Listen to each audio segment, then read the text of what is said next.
Warren Leight, you son of a bitch. Hey kids, welcome back to my channel. If you're new here, welcome to my channel. My name is Amanda. I make videos about movies, TV shows, books, and writing. So someone recently commented on a video that I did on the season 19 premiere of Law & Order SVU, and they were asking if I was going to be doing any reviews for season 21. I, at that point, had not started watching season 21 yet, which I've been wanting to do since Warren Leight is back on board as showrunner. I just hadn't gotten around to it yet. So I decided yesterday that I would go ahead and watch season 21. My original idea was actually to pick up where I left off in season 20. I stopped watching right before Plastic. I don't remember what number that episode was, but I think it was about the midpoint of the season, or maybe approaching the midpoint of the season. When I stopped watching, because I honestly never thought I would stop watching that show, but the writing just got so bad and the stories just got so bad that I was like, I can't do this anymore. Like, I can't. So I stopped watching in the middle of 20, but I picked it back up yesterday. For those of you that don't know, my son actually just had his tonsils taken out, so we've been just kind of hanging with him at home, and I literally had myself an SVU marathon yesterday. I watched all 8 episodes that are on Hulu, and I took notes. So I wasn't really sure how I was going to be doing this sort of review, since it's not just on one episode, it's on 8 episodes. So I did take notes for each episode. So I think I'm just going to read off my notes and then just kind of commentate, where I see fit. Before I get into my thoughts of this current season, I just want to say that it is so wonderful to have Warren Leight back as showrunner. In my opinion, he was one of the better showrunners. I think he was right up there with Neil Bauer, who, for those of you that don't know, he was the showrunner for the first 12 years of SVU. And I think Warren Leight's even a little bit better than him. But after Warren Leight left, after season 17, we were kind of in a lull, right? And then we got Rick Eid, which, we might as well not have had anyone because nothing happened. The only good thing that I can remember, there's probably more if I really thought about it or went back and watched the episodes, but the one thing off the top of my head from season 18 that I really loved was that scene between Dodds and Olivia outside of the newsroom. I thought that was a really nice scene. But other than that, 18 was just a massive flop. Enter 19. I was super excited for this guy, Michael Chernuchin, to take over because he had been in the Law & Order franchise before. He, originated the character of Jack McCoy, who is an iconic character. And he was bringing in a new character, which I had high hopes for. And, we all know what happened then. So anyway, I was really excited to hear that Warren Leight was going to be doing hate crimes, but then they brought him back to SVU, and I could not be happier. And even though we kind of guessed that Warren Leight decided to leave SVU in the first place because whoever up top was not allowing him to tell the stories that he wanted to tell the way he wanted to tell them, I would think that maybe it was a provision in his contract this time around that he just gives him just a little more leeway in terms of story and story arcs and character arcs and, the like. So here we go. I'm just literally going to go through all of my notes because that's not that many. There's episode 1, episode 2, episode 3. They're not that many. And I'll, we'll see how this turns out. I don't really know how it's going to turn out, but we'll see. Okay, so the first thing I have down here is, why was Carisi leaving? Clearly that was always his endgame in terms of, just with respect to Carisi's storyline, with him going to night school, shadowing Barba. It was always going to lead up to him possibly either assisting Barba, and of course I'm thinking in terms of if Warren Leight had stayed 18, 19, and 20, and obviously 21, if he had stayed, I think we would have seen Sonny become the ADA or a second chair at the very least, eventually. But yeah, that was my first thought, because it opened up with Carisi packing up his shit. I'm like, whoa, what? There wasn't not even a pretext. What's going on? Okay, and then the next thing I have here is I loved Carisi's mention of Barba. That literally, like, I just, oh my god, that is so sweet. So, so sweet. And it just kind of reinforces the large role that Barba played in Sunny's journey through law school, through the bar exam, through, you know, studying law. And it just kind of reinforces what we knew all along, that Sunny had a great admiration for Barba. Some may argue that he even became, you know, infatuated, maybe even a little bit in love with Barba. So I really liked that touch. It was really sweet. It was one line, and it was, you know, it was kind of in passing, but it was brilliantly done. I loved it. Hell of an intro. Yeah, that was something that I really loved, with the juxtaposition between Sunny's party and the scene between Pilar and Toby. Like, that whole intro was just top. It was like classic Warren Leight. Classic Warren Leight. I mean, if you think back to, like, you know, seasons 13 through 17, there are plenty of episodes that begin that way, where we have a crime going on or something, you know, something that's going to set up for the episode going on at the same time as a happy moment. And that's classic Warren Leight, so I loved it. I know they might argue to the contrary, just whatever, but I love that Sunny is in Barba's old office. Like, you can so tell that the desk is just in a different place. Like, and I don't know if that's supposed to be on purpose, like, if in the universe he's actually supposed to be in Barba's old office, or if that's just the only office that they have, but he is, in reality, is supposed to be in, like, a different part of the building or a different office or whatever. But whatever, to me it's Barba's office, and I love it. I loved seeing Daddy Dodds in the episode. Peter Gallagher is such a good actor. I mean, every time I think of him, I remember the last episode of season 17 that left us all just completely heartbroken, where he has that beautiful and heartbreaking scene with Olivia after Mike has had a stroke. Oh my god. I mean, if that's not a testament to that man's acting abilities, I literally don't know what is. I loved that he was in the episode, and I really loved too that not only was he in the episode, but he was actively in the episode. We hadn't seen Daddy Dodds for quite some time. Now, mind you, I have not finished watching through season 20 yet. I think I'm on, like I said, about episode 17 or 18-ish. So I don't know if maybe he showed up in, like, one of the later, you know, one of the final episodes of that season, but we haven't seen him in quite some time. I hadn't seen him in quite some time, and I really, really enjoyed seeing him, and not only seeing him, but actively participating in what was going on in the episode. Oh my god, and poor Carisi, his first case out of the gate, and it was such a complicated and delicate matter, because I mean, they were dealing with somebody who was like a celebrity, a very well-known, powerful person, who had contacts everywhere. Also, I have a little bit of an issue. This is gonna have spoilers, by the way, just in case you guys don't know. I have a little bit of an issue with the fact that they literally saw with their own eyeballs Sunny's boss, Hasim, I think is her name, going into Toby's, like, whatever the hell, and they're still working with her. Like, it's all peaches. No worries, it's fine. Totally fine. Like, you were absolutely on this guy's payroll, or might have been, but we're not even gonna ask you about it. Like, it's fine. You're good. So that ticked me off just a little bit.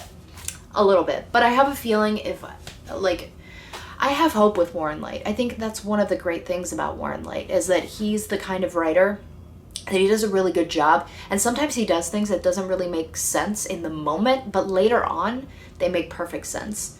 I can't think of an example off the top of my head, but I know that there is one. Like, I know in my head that there is one. I just can't think of it off the top of my head. If you want, like, a whole video on that, then I will literally go back and watch through all of the Warren Leight years and, like, pinpoint all of the, I don't even know what I'm talking about. Anyway, let's keep going. Judge Barth. I was so stoked to see Judge Barth. I love Judge Barth. Jenna Stern is amazing. She's great as Judge Barth. So it was really nice to see her. A lot of, like, familiar faces, which I loved. I loved. It was almost like with all of these returning characters, it was like Warren Leight saying, Daddy's home. Daddy's home. And that was literally what I thought when the episode started. Like right after that intro, I was like, Daddy's home. The focus of the episode was on the case. Loved it. Loved it because I truly believe that that should be the focus of every episode. I mean, yes, you can have the personal character arcs in the episode, and I saw a lot of that in all 8 episodes. I saw a lot of that, like a really, really solid balance, in my opinion, with the personal character lives and the case at hand. Dodd's undermining Carisi as the ADA could lead to an interesting story arc. And now, obviously, I hadn't seen the other episodes yet, so I didn't know that they actually wrote Dodds off. But the good thing is that they didn't kill him. They just put him in another, in another department. He could easily come back. He could. He probably won't, but he could. The door is always there. So I loved the new character intro. I really, really like Kat. I really like Kat, like a lot. She kind of reminds me of when we first met Rollins a little bit. I think maybe even a little bit feistier she is than Rollins was. But Rollins was like that when she got to SVU. Like, if you remember, she was coming off of the elevator as Cragen was leaving. She had like a box of crap in her hands. And she was like, oh, Captain. He's like, yeah, I can't talk right now. We're in the middle of a case. And she literally just handed her box over and gotten back into the elevator and was like, what do we got? I'm ready to work. That's what Kat reminds me of. Maybe, like I said, a little bit feistier, like a little more go-getter-ish, but I freaking love her so much. And I loved her introduction to the episode, the way we kind of met her for the first time.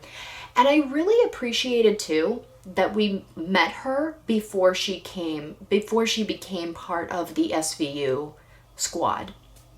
I really appreciated that because it kind of allowed us to see her work, like not interacting with the rest of the cast. We got to see what kind of detective she would make, what kind of, police officer, what kind of cop she is. We got a really great sense of that, I think, in the couple of scenes that she was in.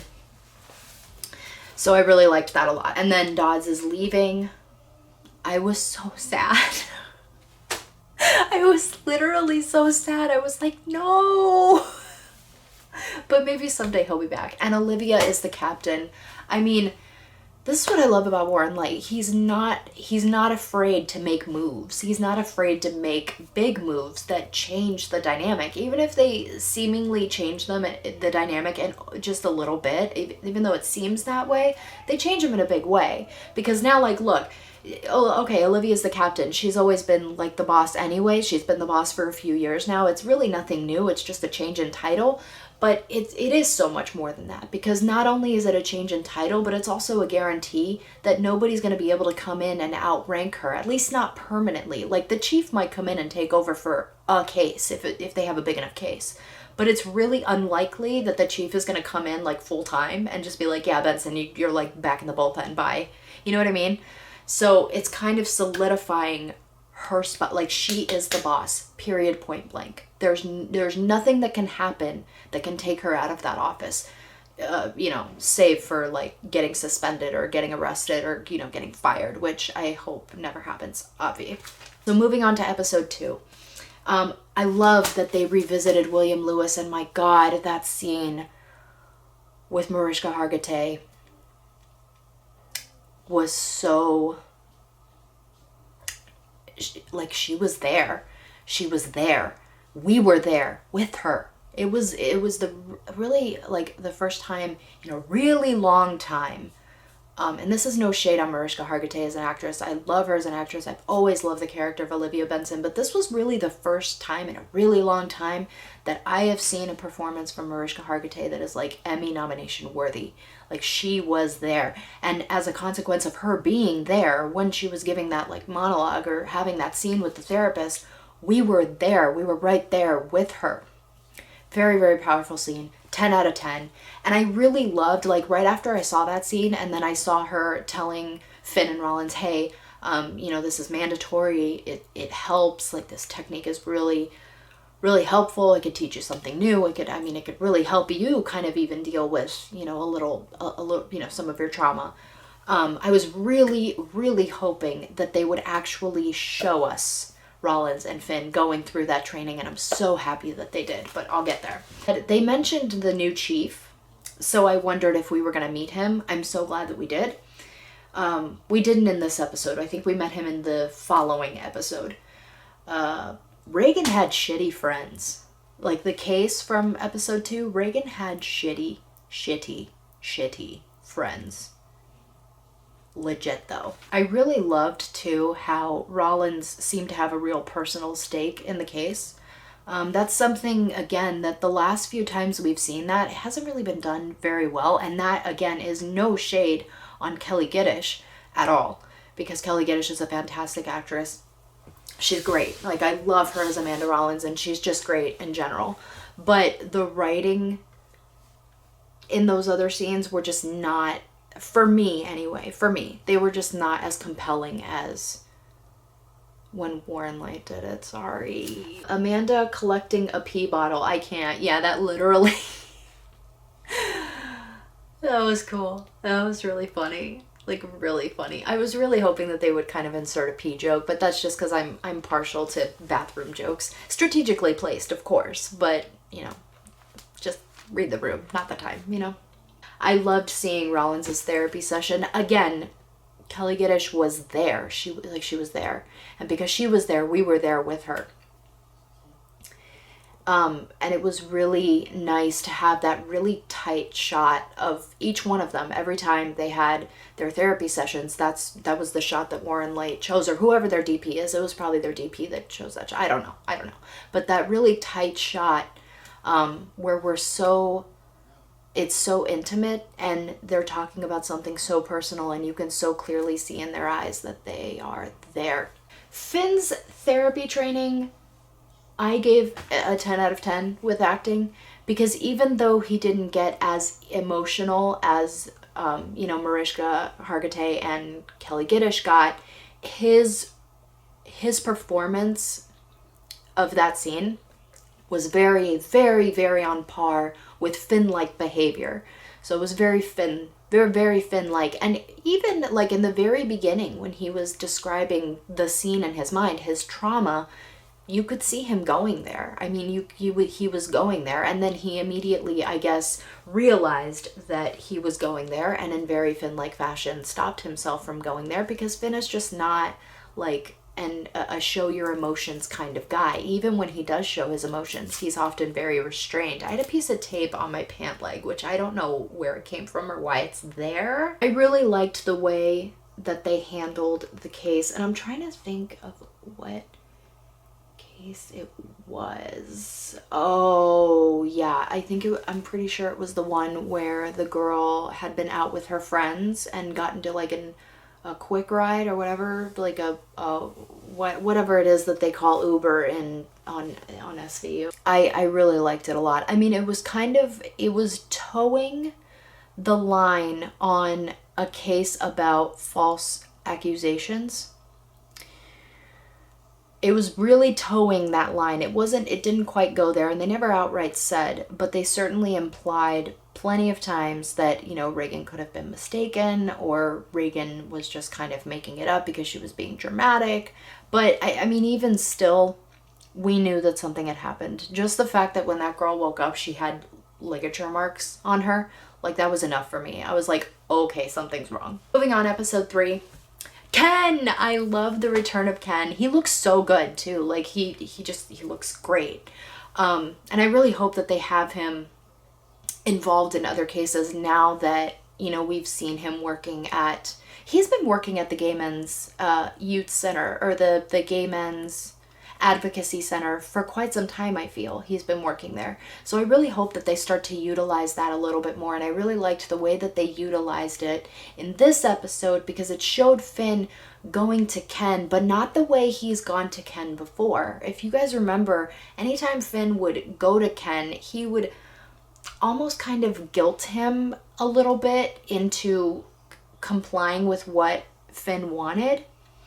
But this time he came to him like not just as a father, but as a professional, and he like sees Ken as a professional, and he worked and compromised with Ken in order to